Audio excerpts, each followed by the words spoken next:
Avec plus de 3700 membres et ses 5 divisions en constante évolution, Groupe coopératif Dinaco de la Pocatière est une coopérative innovante. Groupe coopératif Dinaco, partenaire officiel de l'émission Le Pied Ferme.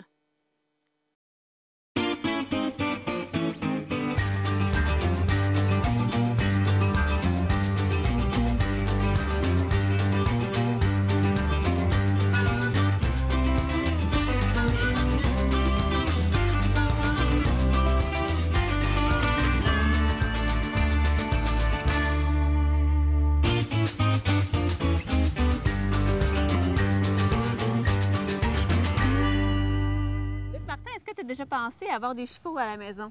Ah, ben peut-être, pourquoi pas? Ben, est-ce que tu savais qu'il existait un système de garde partagée?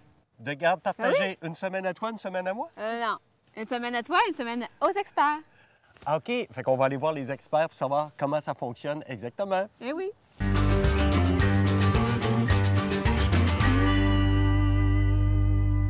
Pouvez-vous nous démystifier un peu cheval de plaisance, cheval de loisir, cheval de compétition? C'est pas toute la même chose.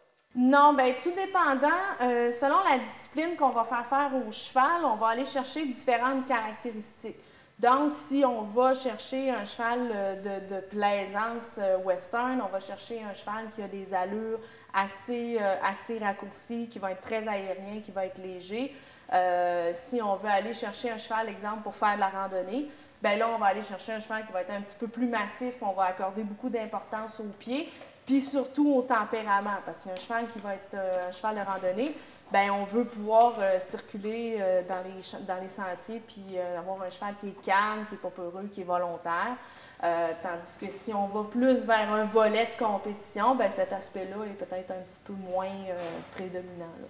Okay. On va aussi regarder un peu au point de vue des aptitudes puis de la conformation du cheval. Ça va nous aider aussi à voir qu'est-ce qu'on veut, tout dépendant de ce qu'on veut faire. Comme Boubagon, lui, c'est un cheval de reining. Donc, il a compétitionné, il a eu quand même un certain succès quand il était jeune homme.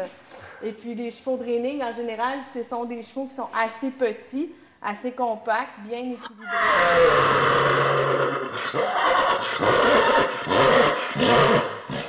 Il s'en souvient. Il a de la peine. Je dis des bons mots sur lui, là, fait que là, il s'en va. Fait que tout dépendant de ce qu'on va vouloir faire comme discipline, on va aller rechercher là, des caractéristiques assez précises. Puis il y a aussi au niveau des lignées, puis de l'élevage, puis des races. Si on regarde au niveau du reining, souvent ça va être des chevaux des quad horse. Dans la randonnée, bien, on va avoir souvent des chevaux un petit peu plus mélangés. C'est pas nécessairement réservé à une seule race, là. Fait qu'à ce moment-là, c'est important de savoir qu'est-ce qu'on veut faire, puis comment on va... puis à quel niveau aussi. Si on veut faire de la compétition amicale, très régionale, bien, on n'aura pas non plus les mêmes standards que si on vise les compétitions provinciales, nationales ou internationales. Le 100 mètres en 8 secondes, il est moins requis. Oui, c'est ça. Fait que tout dépendant, puis aussi, ça va avoir un impact sur le prix du cheval. Si on va chercher un cheval de lignée, puis que toute sa famille a fortement compétitionné, puis que, ben là, c'est sûr qu'au niveau du prix, ça a une influence. On parle de cheval, de plaisance, d'équitation. Pouvez-vous essayer de nous démêler ça comme productrice? Quel est le choix que vous avez fait? En fait, pour moi, le choix de production, quand je me suis mis à faire de l'élevage, j'ai fait ce que j'aime monter comme cheval, c'est-à-dire un cheval qui a une certaine capacité de performance. Mon ultime objectif, c'est de faire des jeunes chevaux qui vont au concours en équitation classique, des chasseurs et des sauteurs. Par contre, il n'y a pas que ce type de cheval-là qui existe. C'est ce que je fais quand je choisis une jument, un étalon, puis que je bride, puis j'ai les sujets à entraîner par la suite. Je les amène à un niveau où ils peuvent aller compétitionner au tout début, puis je les vends par la suite. Puis que ce soit pour aller au concours ou juste avoir du plaisir à la maison, ces chevaux-là doivent voir plein de choses, c'est-à-dire travailler dans un milieu extérieur, bois, champ, le vent, des plaques d'eau, des flaques d'eau, des fossés à traverser. Des bruits. Des bruits. Le train ici passe souvent, ça c'est bon pour moi. Ils sont déjà immunisés. Mais des bruits, des véhicules, des chiens, des poussettes, des parapluies. Il faut que tous ces éléments-là, ils connaissent ça pour être à l'aise lorsque ça va se présenter. Un cheval qui n'a jamais vu telle et telle chose va réagir quand ça va être la première fois. Puis finalement, on ne peut pas le punir s'il n'est juste pas habitué, pas préparé. Donc, c'est important qu'on ait un cheval pour le loisir, s'amuser chez soi ou se promener et faire de la randonnée en gang. Il faut quand même que ce cheval-là ait vu beaucoup de choses et soit graduellement préparé à pouvoir faire une randonnée sécuritaire. Niveau investissement, si on pense faire l'achat d'un cheval puis qu'on a pris la décision avec le peu de connaissances ou de compétences, j'utiliserais, on décide d'aller vers un cheval qui va être formé puis qui va avoir certaines connaissances, on peut penser à quel investissement approximatif pour l'achat, mais aussi annuellement. On peut avoir, il y a des frais inhérents à l'entretien, à garder le cheval. Ça représente quoi environ? Bien, l'achat du cheval, là, ça peut être vraiment aussi peu que 500 $, quelqu'un va trouver un cheval, c'est certain, va le mettre dans sa cour. Est-ce que ce cheval-là est montable? Est-ce que ce cheval-là est en santé? Est-ce que ce cheval-là peut faire différentes choses précises? On ne le sait pas, là. Mais le coût d'achat est variable. Là, je vais vous parler de 500 $ où on n'a pas grand-chose, si on veut. C'est ça. À aller à, on peut parler de jusqu'à 2 puis 3 millions, si vous voulez. Mais là, on parle d'un cheval de grande performance. Pour monsieur tout le monde, quelqu'un qui n'aurait pas beaucoup d'expérience, qui cherche un cheval qui nécessairement doit avoir plus d'expérience que lui, on va penser à un cheval peut-être au-dessus de l'âge de 8 ans, peut-être 10 ans, 12 ans, 15 ans, parce qu'ils vont faire une bonne vie s'ils sont en bonne santé, jusqu'à l'âge de 20 ans, un cheval peut tout à fait être adéquat, puis même 24, 25, ça dépend des sujets. Donc, le cheval au-dessus de 10 ans, de loisir, qui n'est pas nécessairement habilité ou n'a pas d'expérience à aller en concours, ou il y est allé un petit peu, donc il a une très bonne éducation, il a vu plein de choses, mais il n'est pas, c'est pas une grande vedette, là. Mais il est gentil, il est sécuritaire, il a une bonne base, il est allé à l'école. On va parler, en bas de 2000 $, je pense que les gens rêvent un petit peu en couleur de trouver quelque chose de correct. Mais entre 2 et 5 6 000 $, ils vont trouver quelque chose d'adéquat. J'ai fait mes devoirs, j'ai fait la lecture, je sais un peu qu'est-ce que je veux pour répondre à mes besoins. Quand j'arrive pour faire la sélection du cheval, qu'est-ce que je devrais regarder et dans quel ordre au niveau de l'importance? Bien, d'abord, je pense que quelqu'un qui n'a pas beaucoup d'expérience dans le domaine du cheval aurait grandement intérêt à se faire accompagner de quelqu'un qui connaît ça un peu plus. Parce que même si on a lu beaucoup, souvent au niveau de la conformation, ces choses-là, c'est un petit peu plus complexe à déceler rapidement, là. Ce qu'on va regarder d'abord, bien souvent, on va sélectionner un peu en fonction de notre budget puis de ce qu'on veut faire, notre activité principale. Puis ensuite de ça, moi je pense que c'est important d'en avoir plusieurs, puis d'en essayer aussi.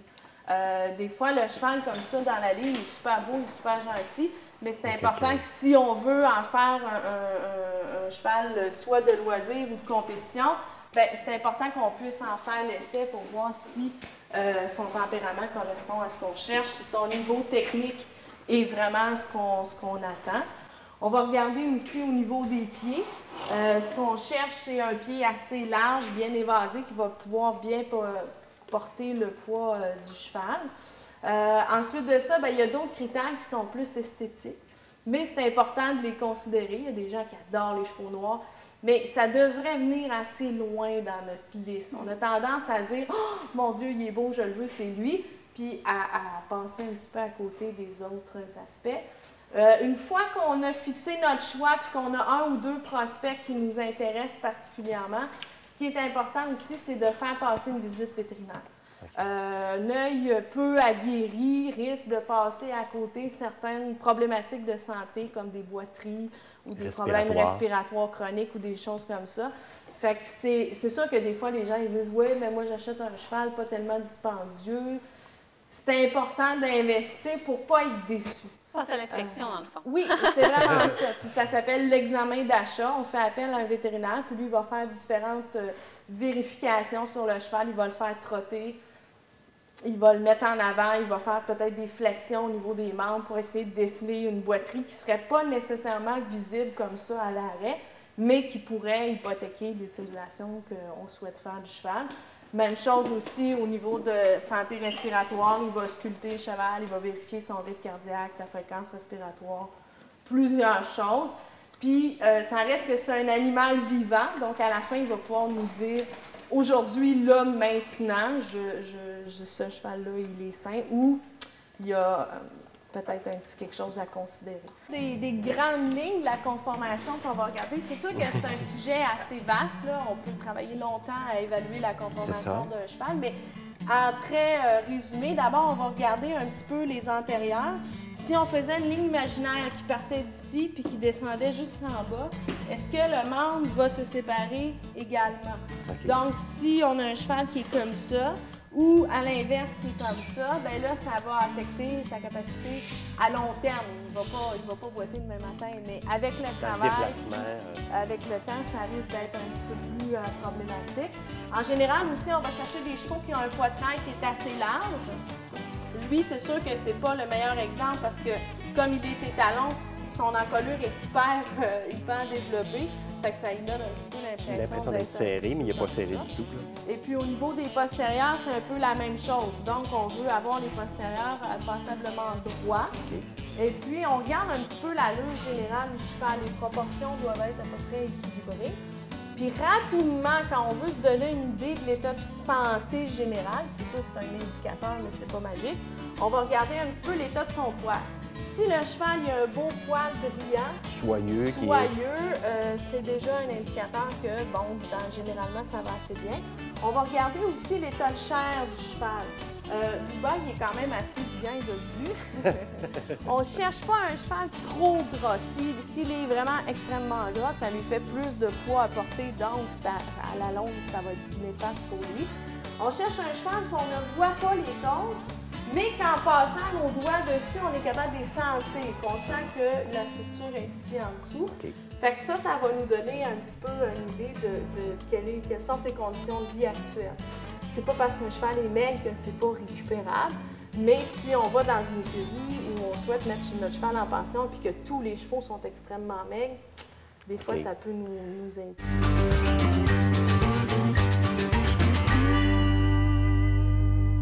Depuis 1982, la MRC de Kamouraska favorise le développement local et le soutien à l'entrepreneuriat sur son territoire. La MRC de Kamouraska, fier partenaire de l'émission Le Pied Ferme. 88 492 1660.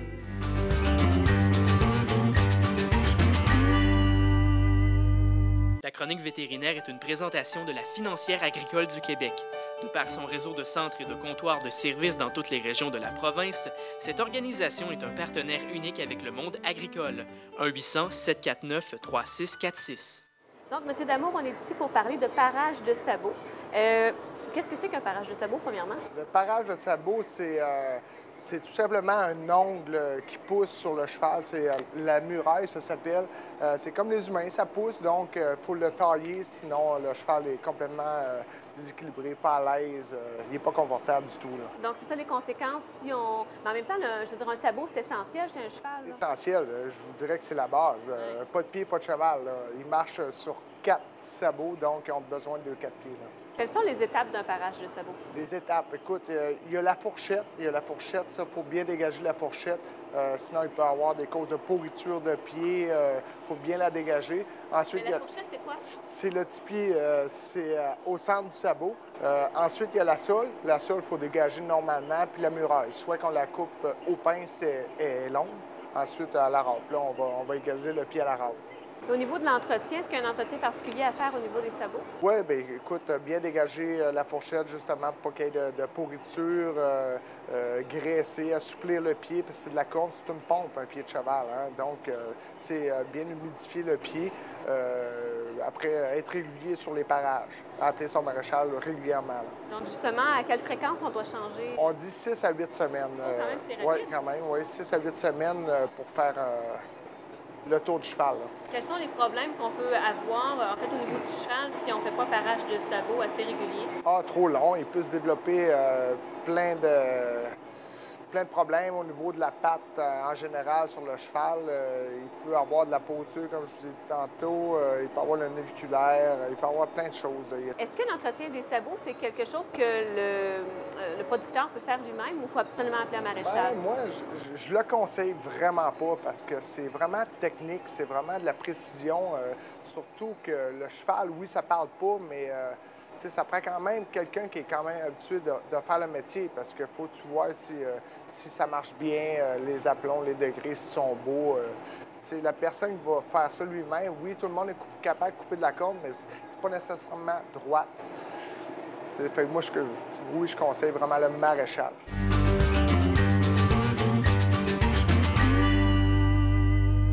Quelles sont les responsabilités à partir du moment où on a répondu à notre besoin? Bien, une fois qu'on a fait l'achat du cheval, puis même un petit peu avant, il faut penser à où on va garder le cheval. Soit qu'on peut le mettre dans une écurie qui offre service de pension. Il y en a quand même plusieurs dans toutes les régions.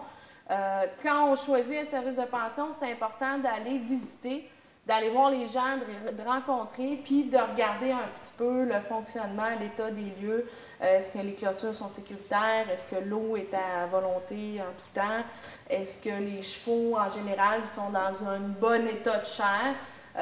Souvent, des fois, si on voit les côtes le long du cheval, puis de façon très marquée, que même un œil peut aviser, peut le voir, c'est souvent qu'au niveau de l'alimentation, il y a un petit hic.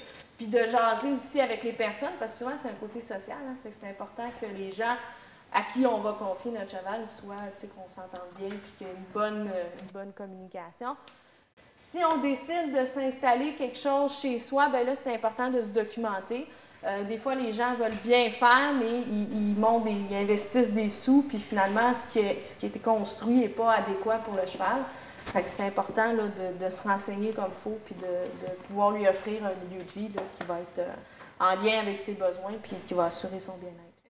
Au niveau de l'alimentation, si on l'a chez nous, il faut savoir qu'est-ce qu'il y a de besoin, puis lui acheter les bons aliments. S'il est en pension, il faut s'assurer que là où notre cheval est en pension, connaisse bien les besoins.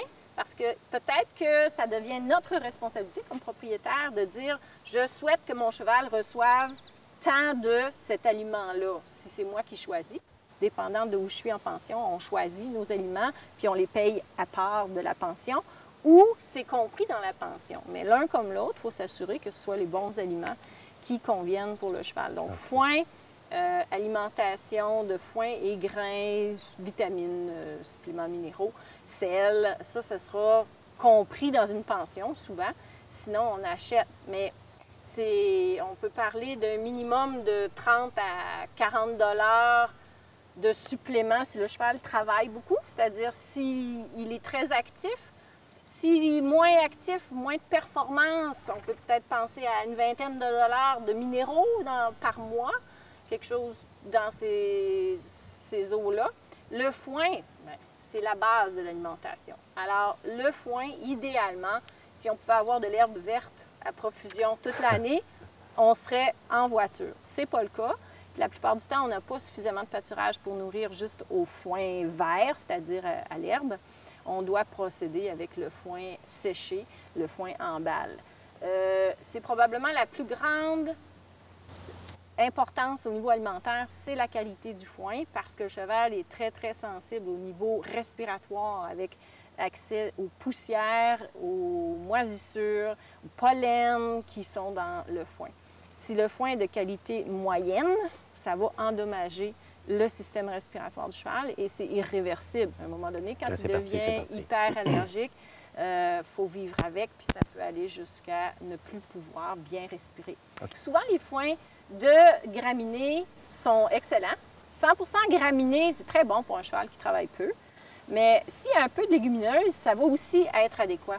Dans le fond, on va faire un calcul. Toute personne apte à décider de qu'est-ce qu'il doit manger, le cheval, va faire une analyse de qu'est-ce qu'il y a comme type de foin sur sa base régulière. Puis plus c'est le même type tout le temps, plus c'est facile de dire, OK, maintenant, il reçoit ça, ce foin-là, cette quantité-là. Pour combler ses besoins, j'ajoute tel et tel moulé ou tel et tel supplément pour combler. Si je ne connais pas le foin qu'il reçoit, là, j'ai de la difficulté à savoir. Est-ce que c'est mieux d'avoir 1, 2, 3, 4 chevaux? Ce qui est important de savoir, c'est que le cheval, c'est un animal qui est très grégaire, donc il ne va pas être pleinement... son bien-être est affecté quand il vit seul. Fait que c'est pas obligé d'être dans le même endroit, mais il faut qu'il puisse voir d'autres chevaux, puis à la limite les côtoyer. À l'inverse de ça, c'est que dans la grégarité, il y a ce qu'on appelle la dominance. Fait qu'il faut être vigilant. Si on met plusieurs chevaux dans un endroit restreint, puis que les points d'accès aux ressources sont limités, bien là, on risque d'avoir de la bagarre, puis des blessures, puis avoir un cheval qui est à l'écart du groupe et qui ne peut pas aller s'alimenter ou se mettre à l'abri. Fait qu'il y a comme toujours les deux côtés. Un seul tout le temps, c'est pas génial. Puis si on en met plusieurs ensemble, il faut y aller de façon progressive puis assurer une certaine surveillance au début pour voir si les liens sont OK. Puis surtout, s'assurer que les ressources sont suffisantes pour tout le monde. OK. Fait qu'au niveau des outils?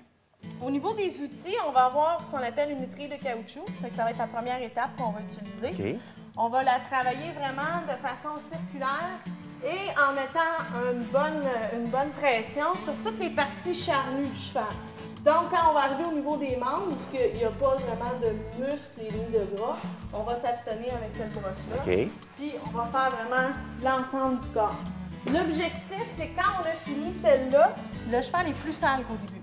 Ouais, parce qu'on a soulevé les poils morts, les particules, les grosses poussières, la terre. Fait que c'est vraiment la première étape, puis on voit le fait. Il y a du stock. Il y a du stock. La seconde étape, ça va être la brosse dure. Fait que les poils, ils sont un petit peu plus rigides que l'autre. OK. Fait qu'elle, ce qu'elle va faire, c'est vraiment, elle va venir déloger des grosses particules et puis sortir ce qu'on a soulevé avec notre étrille de caoutchouc. Puis, ce qui est important, c'est, tu sais, si on fait des beaux mouvements comme ça, là, c'est pas efficace. Fait qu'il faut y mettre de l'énergie, puis toujours dans un mouvement comme ça, dans le sens du poil. Puis, là, j'ai les mains pleines. Oui, pas trop. Mais idéalement, on va toujours aussi avertir, on va toujours avoir une autre main en contact pour Ils diront on est là puis on avance. guider, puis on s'en va. Avec la brosse dure, on va aussi faire les membres pour enlever la terre. Celle-là, par contre, on va la prendre au niveau du visage. C'est un petit peu rouge pour le visage. Il y a des chevaux qui apprécient, par contre, c'est le bon. C'est ça. L'autre étape qu'on va faire... Ah, oui, exact. C'est la brosse douce. Fait qu'elle, dans le fond, elle va venir retirer. Vous voyez où est-ce que je pense la différence? Oui. Ça vient illustrer, ça vient... Oui. Fait que là, on vient... Parce qu'en stimulant avec la brosse de caoutchouc, on a fait sécréter du sébum. Là, on a enlevé les saletés, les cochonneries. Avec celle-là, on vient vraiment lisser. Ça enlève les plus petites particules. Puis, ça vient donner un beau look, une belle finition. Le passage, c'est aussi l'occasion de voir des petites choses qu'on n'aurait peut-être pas vues. Des fois, c'est là qu'on va voir qu'ici, caché, il y a une graphine, il y a un bobo, il y a quelque chose, il y a une bosse, une enflure, ou que le cheval a une réaction qui n'est pas normale. Si pendant que je le brosse, à un moment donné, il est bien tendu, puis des fois, ça peut nous donner une indication qu'il y a quelque chose qui va. Ensuite de ça, on va faire l'entretien des crins. C'est beau, ça, hein? L'idéal, c'est une brosse à cheveux. Puis pour éviter de casser le crin, on va au début passer la brosse dure. Puis elle va démêler un petit peu le gros des nœuds. Ah oui, il aime ça, vous.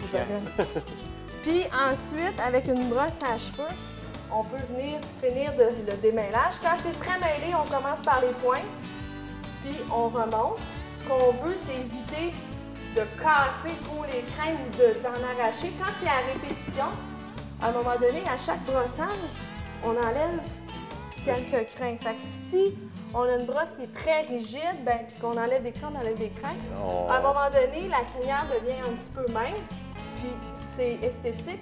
Mais d'abord, c'est important pour le protéger des mouches.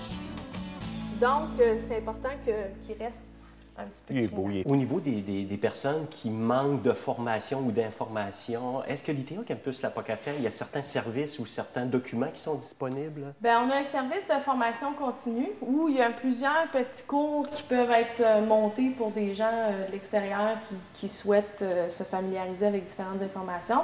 Mais une bonne référence, c'est il y a beaucoup de documents à la Fédération équestre ou même des livres qu'on peut acheter en librairie qui vont nous donner quand même une bonne idée au point de vue théorique de qu'est-ce qui est important de savoir avant de faire l'acquisition d'un cheval. Il existe quelque chose de super intéressant pour les gens qui voudraient peut-être se tourner vers l'idée d'avoir un cheval. C'est avant d'avoir un cheval et d'acheter, c'est d'aller côtoyer un centre équestre reconnu où il y a des gens qui connaissent ça et peut-être tâter le terrain. Est-ce possible d'avoir un cheval en demi-pension ici? Genre d'adoption en essai. Exactement. Ça ne lui appartient pas, le cheval, mais s'il décide de prendre un cheval en demi-pension et qu'on lui offre... Tu as les obligations qui vont avec. Les obligations qui vont avec, il défraie une partie des frais de garde de ce cheval.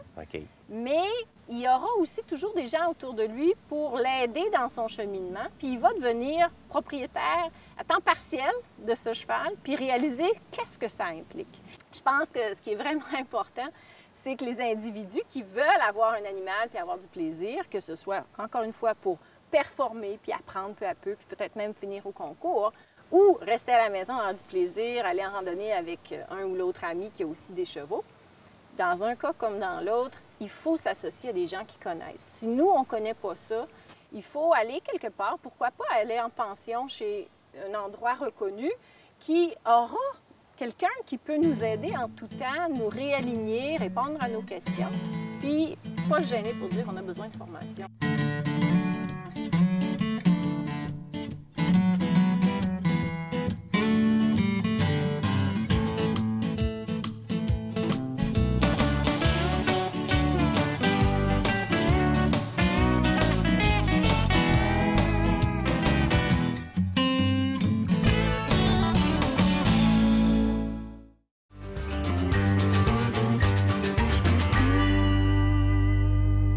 Annie, en début d'émission, tu as parlé de garde partagée? Oui, est-ce que ça t'intéresse toujours? Peut-être, mais on a appris aussi dans le cadre de l'émission qu'il y a 81 des chevaux qui sont gardés sur la propriété même des propriétaires. Oui, également au Bas-Saint-Laurent, autour de l'année 2009, il y avait plus de 23 fermes dont le cheptel comptait de 5 à 10 chevaux. C'est pas rien. C'est pas rien. Puis si vous avez besoin de plus ample information, bien sûr, Fédération équestre du Québec ou bien Québec à cheval, deux organisations qui peuvent vous donner, bien sûr, de plus ample information sur la propriété d'un cheval et aussi l'utilisation. Merci d'avoir été là.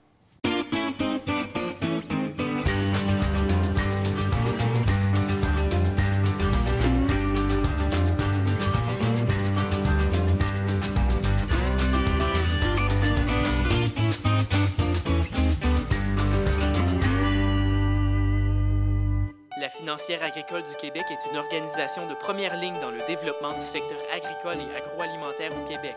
La Financière agricole du Québec, 1-800-749-3646. Avec plus de 3700 membres et ses 5 divisions en constante évolution, Groupe coopératif Dinaco de la Pocatière est une coopérative innovante. Groupe coopératif Dinaco, partenaire officiel de l'émission Le Pied ferme.